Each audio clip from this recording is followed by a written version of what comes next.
Yo la famille, j'espère que vous allez tous super bien. Aujourd'hui, on se retrouve pour une toute nouvelle vidéo sur la chaîne. Et cette vidéo, vous me l'avez énormément demandé. Vous êtes nombreux à m'avoir demandé de vous montrer les meilleurs paramètres sur eFootball 2027 mobile. Dans cette vidéo, je vais vous montrer tous les réglages que je recommande, notamment les graphismes, la langue, le son, les commentaires, les réglages de jeu, la caméra, mais également l'assistance de match automatique. Et surtout, je vais vous expliquer quel réglage choisir en fonction de votre téléphone. Donc si vous voulez améliorer votre gameplay et jouer comme un pro, restez bien jusqu'à la fin de la vidéo parce que cette vidéo va clairement vous aider. Mais avant de commencer les potes, pensez à laisser un gros like et à vous abonner à la chaîne pour me soutenir. Allez, sans plus attendre, on passe directement dans les paramètres. Pour commencer, je dois vous montrer comment changer la langue du jeu. Pour changer la langue, c'est très simple. On clique sur la langue puis on sélectionne français. Comme vous pouvez le voir, chez moi, le jeu est déjà configuré en français. Je voulais tout simplement vous montrer où vous rendre et comment faire si votre jeu est configuré dans une autre langue. Une fois que c'est fait, on peut passer au réglage suivant. Maintenant, les potes, passons au réglage des graphismes. C'est une partie très importante parce que ces paramètres vont directement influencer la qualité visuelle du jeu, sa fluidité et les performances de votre téléphone. On commence avec les graphismes joueurs. Si votre téléphone possède moins de 4 Go de RAM, je vous conseille de choisir plus faible. Et si votre téléphone possède 4 Go de RAM, vous pouvez mettre standard. Et si votre téléphone possède plus de 4 Go de RAM, vous pouvez choisir élevé. Dans mon cas, mon téléphone possède plus de 6 Go de RAM. Donc, je mets les graphismes joueurs sur élevé. Le but, c'est de trouver le meilleur équilibre entre une belle qualité graphique et un gameplay suffisamment fluide afin d'éviter au maximum des ralentissements ou des bugs pendant vos matchs. Ensuite, on retrouve les graphismes stade. Pour les téléphones qui possèdent moins de 4 Go de RAM, je recommande plus faible. Pour ceux qui ont entre 4 et 6 Go de RAM, je vous conseille de rester sur standard. La qualité standard permet d'avoir une bonne qualité visuelle du stade tout en gardant une meilleure fluidité. Et si vous mettez directement élevé sur un téléphone moins puissant, vous risquez d'avoir des ralentissements ou même des bugs pendant les matchs. Sauf qu'avec les graphismes du stade standard, vous n'aurez pas certains détails et animations du stade. Par exemple, les drapeaux qui flottent et les caméramans en mouvement, etc. C'est justement ce qui différencie le mode standard du mode élevé. Et si votre téléphone possède plus de 6 Go de RAM, vous pouvez mettre élevé pour avoir un stade plus détaillé et profiter d'une meilleure qualité visuelle. Comme mon téléphone possède plus de 6 Go de RAM, je vais également mettre les graphismes stade sur élevé. Voilà, les données du stade sont en train de télécharger. Voilà, c'est bon. En mettant les graphismes du stade sur élevé, vous allez vraiment profiter d'un stade beaucoup plus détaillé et plus vivant. Vous pourrez notamment retrouver les drapeaux qui flottent, les caméramans qui se déplacent, les personnes présentes autour du terrain et certains mouvements dans les tribunes et au bord du stade. Tous ces petits détails donnent beaucoup plus de vie au match et rendent l'expérience plus réaliste et plus agréable visuellement. Donc, si votre téléphone est suffisamment puissant pour supporter les graphismes élevés sans ralentissement, je vous conseille vraiment de les utiliser. Personnellement, c'est ce niveau que je préfère parce que le jeu paraît beaucoup plus réaliste. Comme vous pouvez le voir les gars, c'est tellement joli. Alors si vous avez un téléphone plus de 6 Go de RAM, je vous conseille vraiment les graphismes du stade sur élevé. Et comme vous pouvez le voir, il n'y a pas de ralentissement ni de bug pour moi. Et maintenant, on arrive à un réglage très important pour la fluidité du gameplay, la fréquence d'image. Si votre téléphone possède moins de 4 Go de RAM, je vous conseille de rester sur 15 ou 20 images par seconde. L'objectif est de ne pas trop solliciter votre téléphone et d'éviter des ralentissements. Et si votre téléphone possède 4 et 6 Go de RAM, vous pouvez utiliser 30 images par seconde qui offre généralement un bon équilibre entre fluidité et performance. Et si vous avez un téléphone avec plus de 6 Go de RAM, vous pouvez mettre 60 images par seconde pour profiter d'un gameplay beaucoup plus fluide et plus agréable. Comme mon téléphone possède plus de 6 Go de RAM, donc je sélectionne 60 images par seconde. Et le plus important, c'est d'avoir un jeu fluide et stable parce qu'en match, quelques ralentissements peuvent vraiment vous faire prendre des buts bêtement ou même perdre un match. Maintenant les potes, passons au téléchargement des données du commentaire. Pour commencer, rendez-vous dans l'angle des commentaires. Comme vous pouvez le voir, chez moi, les commentaires étaient configurés en espagnol. Alors, je dois télécharger les commentaires en français. Pour télécharger ça, il suffit de sélectionner français, puis de lancer le téléchargement. Une fois le téléchargement terminé, vous pourrez profiter des commentaires français directement pendant vos matchs. Et voilà les potes, maintenant que les commentaires sont téléchargés, on peut passer au réglage suivant. Maintenant les potes, passons au réglage du son. On commence avec le volume des commentaires. Je dois le mettre à 0, genre à 80%. On a le volume du stade. Pour celui-ci, je préfère ne pas trop monter le volume. Et pour les sons du terrain, je dois mettre ça à ce niveau. Comme ça, on peut bien entendre les frappes, les passes, les tacles et les différents buts qui se produisent pendant le match. Ensuite, pour les effets sonores, je préfère mettre ça un peu plus haut que le volume du stade afin de bien profiter des différents sons du jeu. Et pour terminer, concernant le volume de la musique, personnellement, je préfère le mettre à 0. Maintenant, je vais vous faire écouter ça. Bienvenue pour cette rencontre que tous les supporters attendaient depuis si longtemps. C'est aujourd'hui que ça se joue, que les joueurs doivent répondre présents et atteindre l'objectif. 30 minutes au chronomètre dans cette première période. Oh, Villa! Le bon dribble. Il enchaîne les dribbles. Faut tirer là! Il y a peut-être un coup à jouer. Mbappé.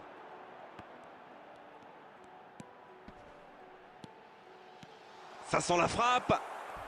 La frappe, attention! C'est une occasion, ça! Comme vous pouvez le constater, le son est propre, c'est bien réglé. Maintenant, en ce qui concerne les notifications, si vous voulez être informé rapidement de ce qui est nouveau sur eFootball, je vous conseille d'activer les notifications. Maintenant, on est arrivé à la partie la plus importante, les réglages de jeu. Pour commencer, concernant les commandes intelligentes, personnellement, je préfère les désactiver justement pour avoir beaucoup plus de contrôle sur mes joueurs et leurs actions. Ensuite, pour les types de commandes, je vous conseille de laisser ça sur manette virtuelle. Si vous choisissez toucher et effleurer, vous ne verrez plus les touches à l'écran de la même manière. Donc pour avoir des commandes plus faciles à maîtriser et bien voir des différents boutons pendant vos matchs, je vous conseille de rester sur manette virtuelle. Avec la manette virtuelle, vous avez les différentes touches directement affichées à l'écran, ce qui vous permet de savoir rapidement quelle commande utiliser pendant le match. Vous avez également une meilleure visibilité sur vos commandes, surtout si vous êtes habitué à jouer de cette manière. Ça vous permet d'être plus précis et plus rapide dans vos actions, notamment dans les moments où vous devez réagir très rapidement. L'objectif est d'avoir un maximum de contrôle sur vos joueurs et de jouer de manière plus précise. Voilà. Ensuite, concernant l'affichage du stick directionnel, je préfère mettre sur déplacer plutôt que sur fixe. Pourquoi? Parce qu'avec le mode fixe, le stick directionnel reste toujours au même endroit, ce qui peut parfois être moins confortable, surtout si votre doigt se trouve éloigné de la zone du stick directionnel. Et avec le mode déplacer, le stick apparaît directement à l'endroit où vous posez votre doigt sur l'écran. Cela vous donne beaucoup plus de liberté pour contrôler vos joueurs, surtout lorsque vous jouez rapidement et que vous devez changer de direction. Donc personnellement, je trouve que déplacer est beaucoup plus pratique et plus confortable pour pouvoir bien contrôler vos joueurs.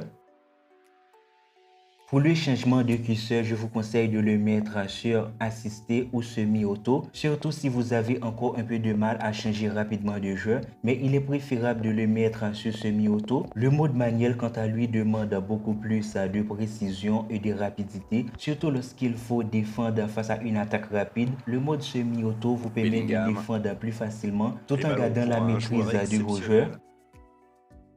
Pour la taille de la zone de saisie, je vous conseille de la mettre sur moyen.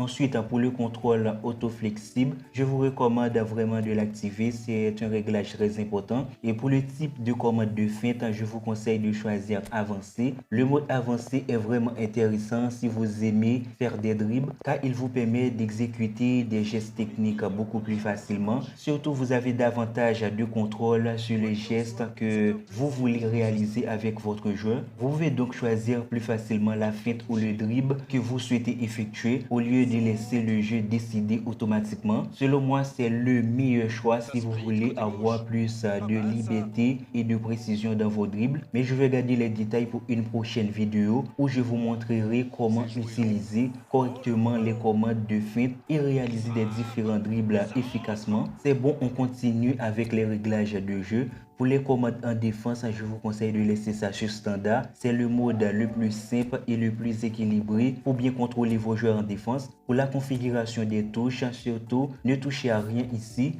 Je vous recommande de laisser ça par défaut. Ensuite, pour l'opacité des touches, ce réglage concerne tout simplement la visibilité des touches à l'écran. Par exemple, si je mets l'opacité des touches à 20%, vous pouvez voir que les touches deviennent beaucoup plus transparentes et sont donc moins visibles à l'écran. Personnellement, j'aime pas trop jouer avec une opacité aussi faible parce que les touches deviennent difficiles à distinguer pendant le match et lorsqu'on joue rapidement, surtout pendant les actions importantes, il peut être plus compliqué de repérer rapidement la touche qu'on veut utiliser. Je vous conseille donc de choisir une opacité qui vous permet de bien voir les touches à l'écran.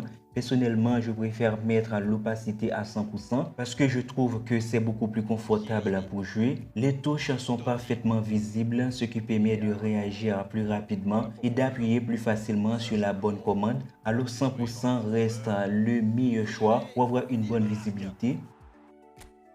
Pour le type de curseur, personnellement, je préfère afficher les noms de mes joueurs au-dessus de leur tête car ça me permet de savoir rapidement quel joueur je contrôle, surtout pendant les actions rapides. C'est vous qui voyez, choisissez simplement l'affichage qui vous convient le mieux. Et il le dépossède du ballon. Bon, c'est bien joué. Ça peut faire mal. Oh, encore un but. Et l'indicateur de joueur suivant, il faut l'activer. En ce qui concerne les conseils et le guide de recherche de passes, ces options sont plutôt destinées aux débutants, alors je préfère donc les désactiver. Pour les niveaux d'attaque défense, je vous conseille de l'activer. Et pour l'affichage du radar, c'est vous qui voyez. Et si vous l'activez, il va apparaître en bas de l'écran. Et comme vous pouvez le voir ici, le radar peut être très utile pour avoir une meilleure vision du terrain et savoir où se trouvent vos joueurs et les joueurs adverses. Mais certains joueurs jouent super bien sans le radar. Par exemple, moi je joue super bien sans l'utiliser. Donc cela dépend vraiment de vos préférences. Pour ma part, je préfère le désactiver parce que je trouve qu'il prend de l'espace sur l'écran. Voilà. C'est joué long. Oh, le bon ballon. Il frappe et ça rentre.